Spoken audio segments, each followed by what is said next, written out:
Hey, Mike Brookfield here. Happy Sunday morning to you. It's about 17 minutes to 9 a.m. Thought I'd get up early and do a video to make sure there's some cool content coming your way. Today, we're going to do some chord stuff, and I think this is one of the most valuable things that I learned when I was getting my chops together. We're going to learn some really cool chord voicings which will help you understand chord extensions and using tensions.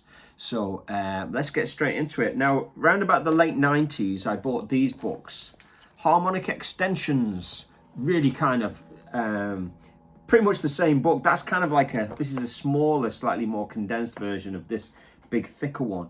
But I read them a lot and I practiced them a lot when I was kind of touring and I had time on my hands during the day. Now, what I'm going to do is I'm going to you can see the similarly to the Ted Green. I was doing these round about the same time I was working through the Ted Green single note soloing books, and basically this book here, Harmonic Extensions for Guitar by Brett Wilmot, page 6 and 7, like is probably all you need out of those two big thick books. No, that's not true, but I mean, when it comes to kind of working out of books and stuff like that, usually what you get is just one small thing that sticks with you out of each book. So imagine if you had 100 books and you have one small thing that sticks with you, that all kind of adds up. So I'm a big advocate for kind of like go out there, buy an AC/DC book, get a Metallica book, get a book on how to play jazz bebop, a book on classical melodies, just to kind of work on your reading, and out of all of these little things, it's all music that you get. You'll gather information and form your own style. I saw a little clip on George Benson there recently, and he said something like he used to practice like 100 things, because then at least he would get like at least 10 things out of those 100 things, and that makes a lot of sense when you think back about all the things you practiced over the years. There's certain things that stick with you and other things that just couldn't stick for one reason or another because it's your stage of development. So, what I'm going to do is I'm going to scan that one. I'm going to scan page 6 in, and then maybe that'll kind of inspire you to go and buy this book, or where it's a Mel Bay kind of book, and it's kind of a nice thing to practice, and it really kind of like opens your ears and your fingers to using how to use chord voicings, which of course inspires your single note soloing, because like you can't be a great noodler and soloist without having a knowledge of chords. Okay, there are exceptions, like B.B. King famously said he wasn't a very good chord player, and he was, the greatest blues player, wasn't he? But that's not the norm. You need to be able to see chords to inform your decisions of knowing where scales and arpeggios are, or even just to know where to play your blues licks and stuff. Okay, let's get stuck into this. So, what I'm going to do is I'm going to record a 1, 6, 2, 5. Now in the key of C, I'm just going to record the bass notes. I'm going to go, that's C to A, D to G. Now this is quite a heavy jazz book, but the way I'm going to present it is maybe a little bit more Brian Setzer. Imagine you're playing like a 12/8 style kind of cool ballad, and you want some jazzy kind of like voicings to put in on top. So let me just show you there. So you've got 3, 4.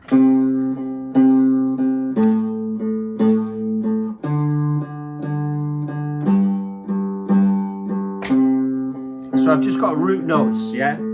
So it's not particularly beautifully recorded, but anyway, hey. So here's a C major 7. Here's an A7, a D minor, and a G7. I'm going to go round and round that, and that's pretty stock, isn't it?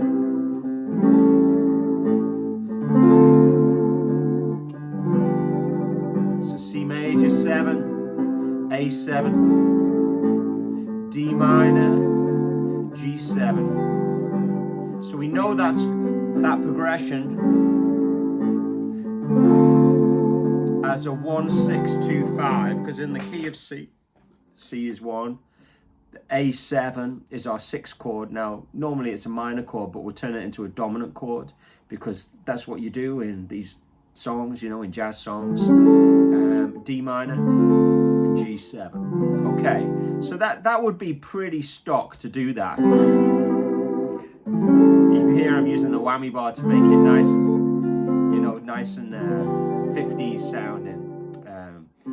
If you don't know, you know, much about me, you know, if you do, you'll know that I'm a big rockabilly fan. I used to do a lot of rockabilly music. I have quite an interesting surf album if you're interested in this kind of stuff. Anyway, getting to this book now. So what's suggested in this book, instead of playing C major 7, if you play E minor 7 instead on the C, what happens is, by playing a very simple chord that you're going to know already as a substitute, you'll bring out, on the C chord, you've got the 3rd, the 7th, the 9th, and the 5th. That's in relation to C. So it's a very easy way of playing a C major 9 chord. So now you've got these are interchangeable. So C major 7 and C major 9. You know, and obviously this voicing can be played like this. Okay, so this is up on Patreon for free. You can just download it, and you know, then you can might inspire you to buy the book, which is a nice coffee table book to read. But you'll probably only practice this page, you know.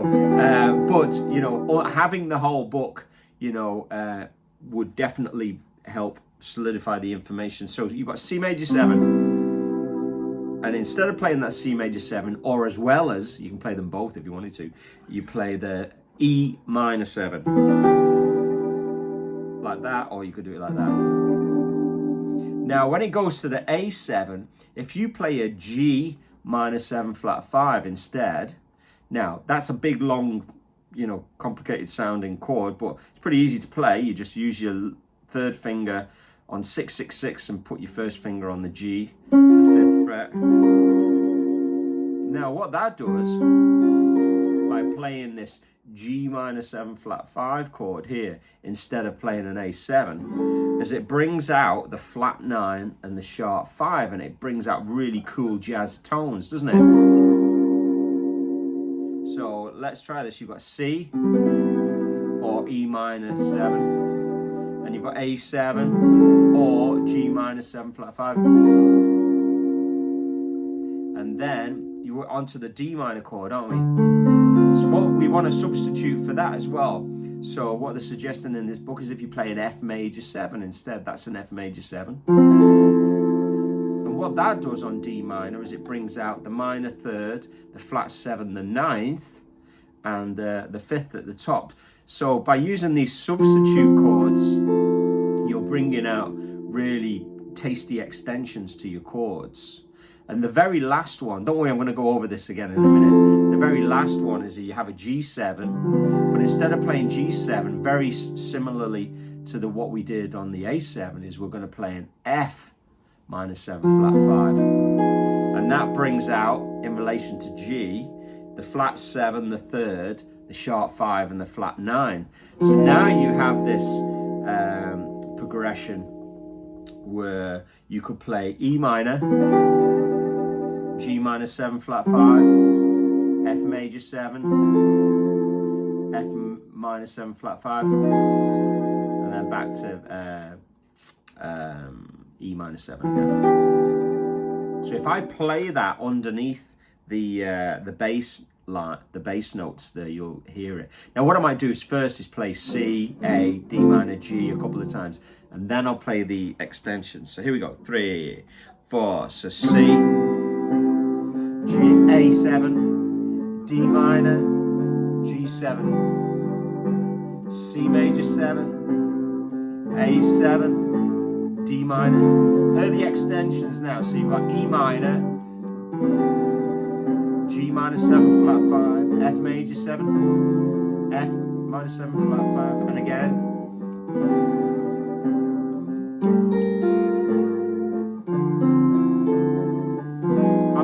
play both.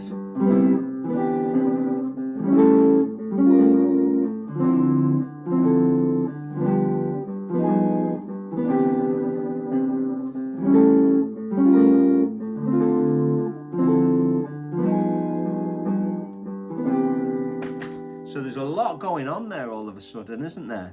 You know, so, you know, because this is assuming you're playing with a bass player, but even if you're not, you know.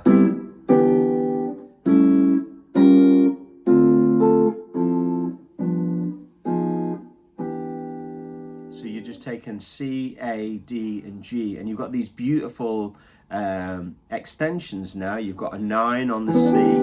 You've got a sharp 5 and a flat 9 on the A. You've got a 9 on the D minor, and you've got a sharp 9 flat, sharp 5 flat 9 on the G as well. So it's a really nice, simple. Really, I know that might sound complex to some people, but it depends on where you are in your development. This PDF is on Patreon. You just go over there for free, download it.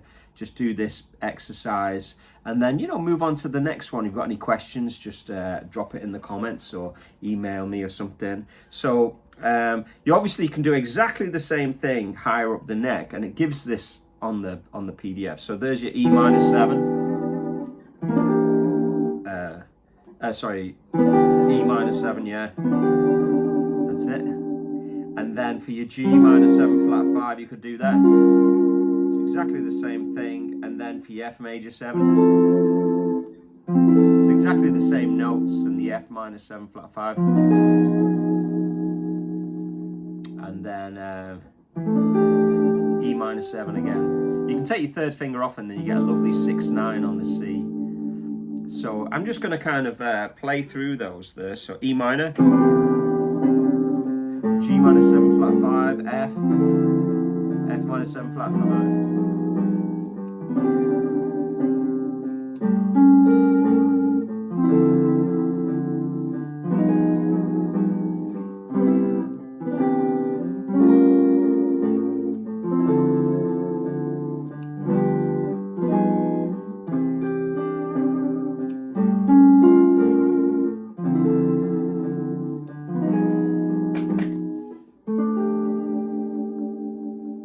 So if you know that information and you get used to practicing that, later on, this is just kind of like food for thought later on. Well, if you go, well, I'm used to doing a C major 7 arpeggio on the C. What if I did an E minor arpeggio? It brings out the ninth, just like the chord does. So it opens a whole world, doesn't it? Of like bringing out cool sounds. What if I did a G minor 7 arpeggio? What if I did an F major 7 arpeggio instead of the chord? An F minor 7 flat 5 arpeggio. E minor 7. So instead of playing the chord, I'm playing an arpeggio.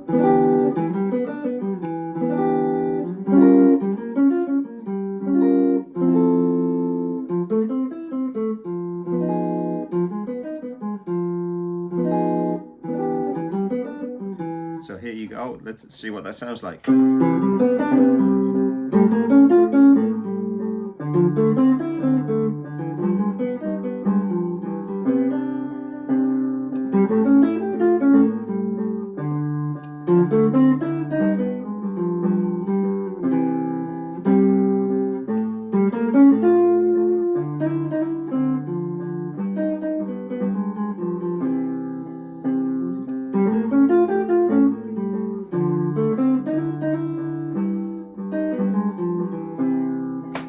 So you can hear it's just a really nice melodic.